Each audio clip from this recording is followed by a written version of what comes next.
Welcome to our fourth week of the course, and this week we're going to be talking about virtue ethics and conscience. Virtue ethics is a type of ethical system that's been around for thousands of years, and it is considered both a secular and a religious type of ethic. That is, it's been developed both within religious systems and outside of religious systems in more philosophical settings. Virtue ethics believes that the most important consideration when determining the morality of any case is to consult the virtues and to ask if a person is conforming their character to this model. Now, virtue ethics has a lot in common, as I've said before, with a deontology, in the sense that it's talking at some level about duties, about what is expected of people. So one element or aspect of virtue ethics is a lot like deontology and a lot like that job description that we were talking about when we were talking about deontology. The idea that we have to live up to standards. Virtues in virtue ethics are those standards.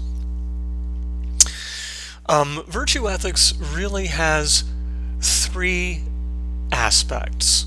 The first is Phenesis, and I'm using here Greek words, Greek terms.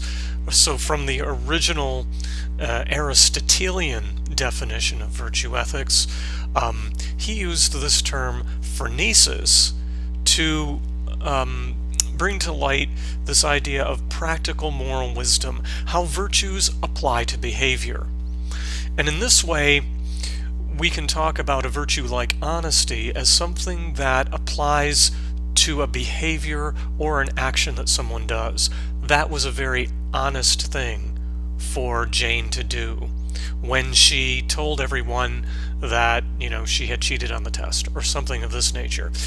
Here we are applying honesty not to the character, to the person, we're applying it to the action itself. And it's a way of taking a look at a situation and practically resolving a case using the virtues as a guiding our way through a discussion of the case and a resolution of that case. So Phenesis is one aspect of the application of virtue ethics. A second is arete. Now, I was saying earlier that Phenesis was a way in which we apply virtues to behaviors, things people do. We can also apply virtues to the character of people. We can say that a person is an honest person. When Jane admitted to telling us, the fact that she had cheated on the test, not only were her actions honest, she was being honest. So it's this teleological perfection or excellence. Virtues virtues are not just descriptions of acts. Virtues are character traits that we project upon people. So not only can our actions be prudent, but habitual prudent actions make us prudent people. Not only can our actions be courageous, but if we habitually act in courageous ways, we become courageous people. So arete is that application of virtues onto the characteristics of a human person, and this idea of virtue as a character trait. Finally, the third aspect of virtue ethics is this idea of eudaimonia. And eudaimonia is this idea of happiness, flourishing. It is the idea that a virtuous life leads to personal satisfaction. The life well lived is the happy life, is ultimately the message of eudaimonia. And this is the message of the Greek ethicists, especially Aristotle.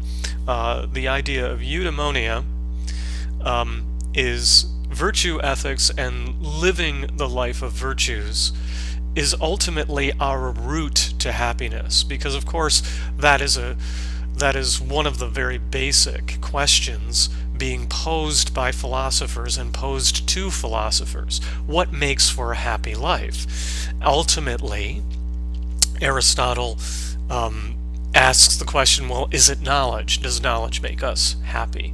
Is it wealth? Does wealth make us happy? And he kept asking these questions and coming up with the answer, no, none of these things make us happy. Ultimately, his solution to the question was, the only thing that truly makes us happy is living the virtuous life. So, eudaimonia is an essential element, one of the three essential elements of virtue ethics. Now, in a complete analysis of any given case, so say we choose to analyze the Ford Pinto case, all three aspects of virtue ethics need to be addressed.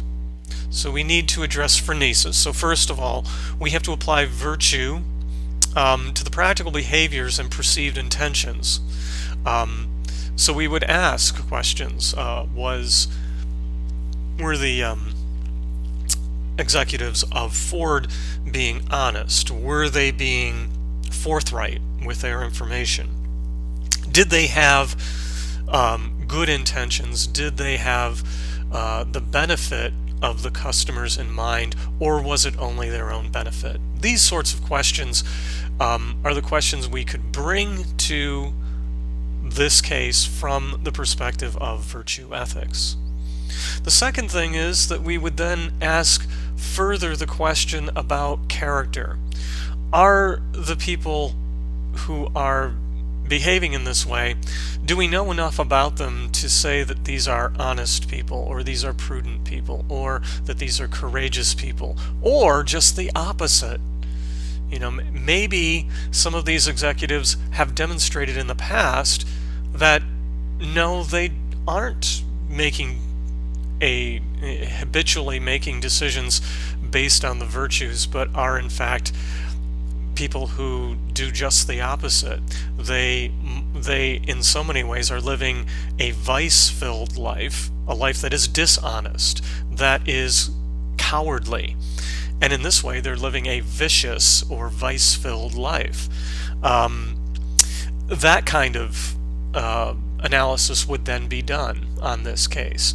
Now, in many of the cases that we'll be analyzing, we really don't have a lot of information about individuals' past lives and whether they really are habitually behaving this way, whether this is just a slip-up on their part. So at some level, sometimes it's a little bit difficult to apply this second aspect of virtue ethics, arete, to some of our cases. However, eventually we're going to get to the case of Enron. Enron is really the last case we analyze for this course, and we're actually going to watch the movie Enron, Smartest Guys in the Room.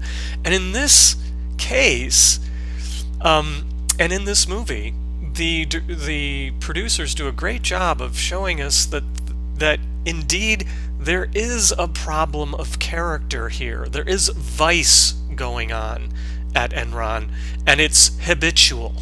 So it's an important aspect of virtue ethics, although sometimes it's a little bit hard when all we have is a small 2 or 3 paragraph description of a company that we don't really have a lot of history or development about.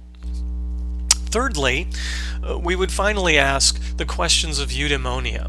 What action in this case, in this circumstance, what actions will lead us to a virtuous conclusion, will be consistent with our virtuous life, and will lead us ultimately to happiness? Because we know that only a virtuous life can lead us to that final goal, which is happiness.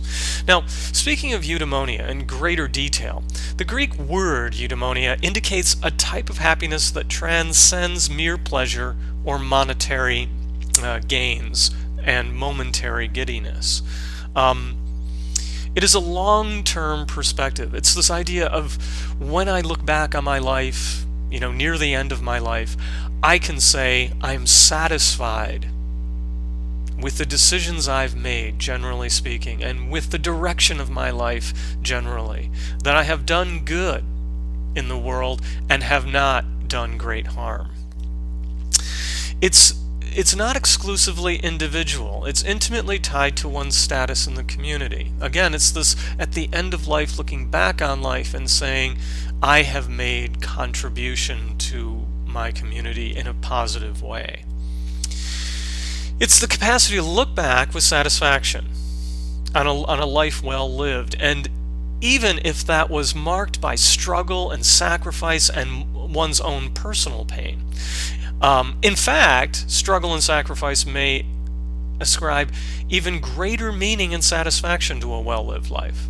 I sacrificed myself for my community, and that was a good thing, and it has brought me happiness now that I look back and see that the results of my sacrifice were that others benefited.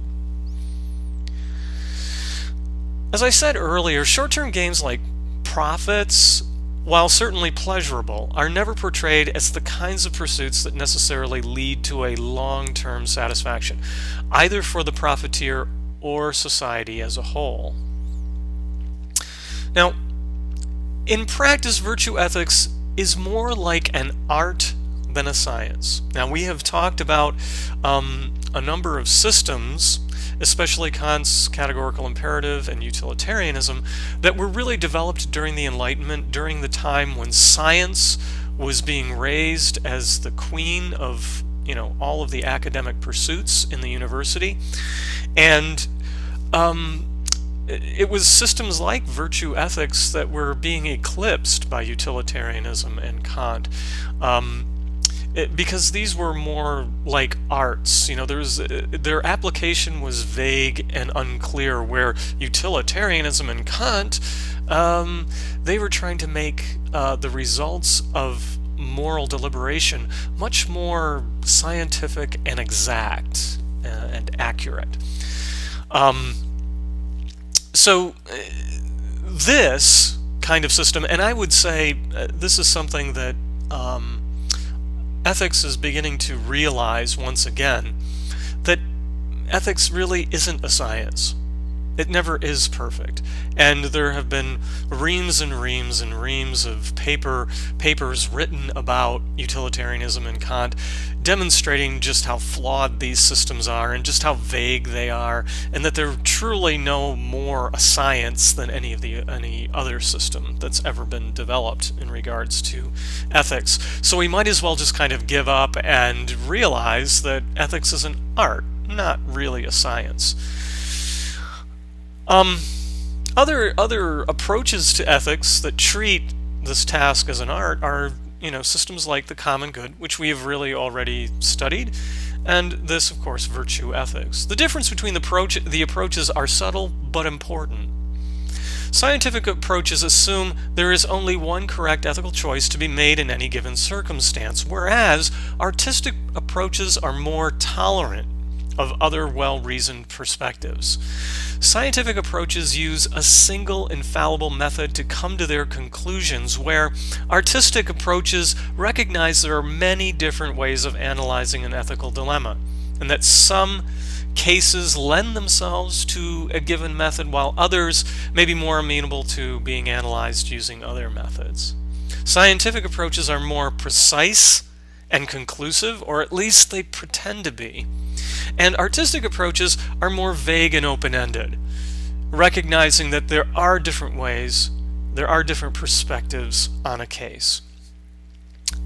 I'm going to give two examples of virtue ethics. One is going to be Buddhist Virtues and the Eightfold Path.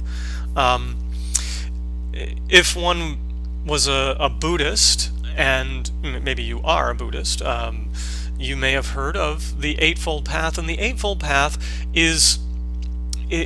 are virtues that a Buddhist more or less attempts to conform their character and their behavior to in order to achieve a kind of perfection. Ultimately, of course, the goal is to achieve nirvana in Buddhism. And the Eightfold Path, if perfectly followed, is at some level this path to enlightenment, this path to happiness. And the Greeks use the word eudaimonia, but the Buddhists use the word nirvana. So the Eightfold Path is very much a kind of virtue ethic. And the Eightfold Path, the 8 elements of it are right view, realizing the Four Noble Truths, right intention, commitment to mental and ethical growth in moderation, right speech, one speaks in a non-hurtful, not exaggerated, truthful way, right action, wholesome action, avoiding action that would do harm, right livelihood, one's job does not harm in any way oneself or others, directly or indirectly, right effort, one makes an effort to improve, and right mindfulness, mental ability to see things for what they are, with clear consciousness, and finally, right concentration, wholesome focus of the mind. Another type of virtue ethic that I want to take a look at, which is a religious version of a virtue ethic, is the Hindu virtues, the Sanatana Dharma. And once again, this is just another example of a kind of virtue ethic. And just like the Buddhists, the Hindus have ultimately a goal in mind. It's similar to nirvana, but it's this moksha, or this liberation from this world of birth, death, rebirth. And so ultimately, if one was to perfectly follow the Sanatana Dharma, and one would be making progress towards liberation, towards moksha, and liberation from samsara, this cycle of death, birth, rebirth, life, death, so on and so forth in this cycle. These virtues include altruism, selfless service to all humanity, restraint and moderation. Sexual relations, eating, and other pleasurable activities should be kept in moderation. Honesty. One is required to be honest with themselves, honest to their family, friends, and all of humanity. Cleanliness. Outer cleanliness is to be cultivated for good health and hygiene. Inner cleanliness is cultivated through devotion to God, selflessness, nonviolence, and all other virtues. Protection and reverence for the earth. Universality, showing tolerance and respect for everyone, everything, and the way of the universe. And finally, peace. One must cultivate a peaceful manner in order to benefit themselves and those around them. The virtue ethics ultimately have a number of those 3 elements that are common to all of them.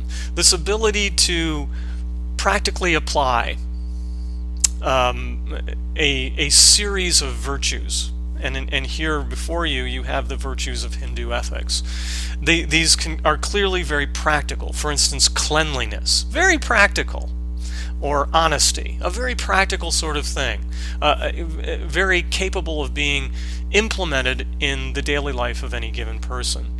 So Phenesis, that's really what that practical element of virtue ethics was called by Aristotle. It also has this application to character, or arete, that second element of virtue ethics. So the idea that all of this is guiding the human person towards perfection, towards perfecting their character and making their character habitually more peaceful or more capable of restraining themselves and maintaining a life of moderation. All of these things are guiding one's behavior towards perfecting the individual character. And finally, thirdly, it's ordered towards an ultimate goal. And so for the Greeks, they called it eudaimonia, or this happiness or satisfaction. The Buddhists call it nirvana, and the Hindus call it moksha, but it's always this ordering towards a goal of perfection. And later on, in a few weeks, we're going to be talking about teleology. Teleology is a kind of ethic that's geared towards an ultimate end, and virtue ethics usually, or almost always, has this idea of an ultimate end, a teleological goal, moksha, nirvana, eudaimonia. And so this is virtue ethics. I look forward to talking to you in a minute about conscience. Oh, finally, I'm sorry. I didn't get to the 8th of the virtues here under Sanatana Dharma, and that was nonviolence, or ahimsa, which was a very important virtue in regards to Gandhi. Gandhi was very much focused on ahimsa, and it means not killing or being violent in any way to any life form or sentient being. Anyway, see you next time when we talk about conscience.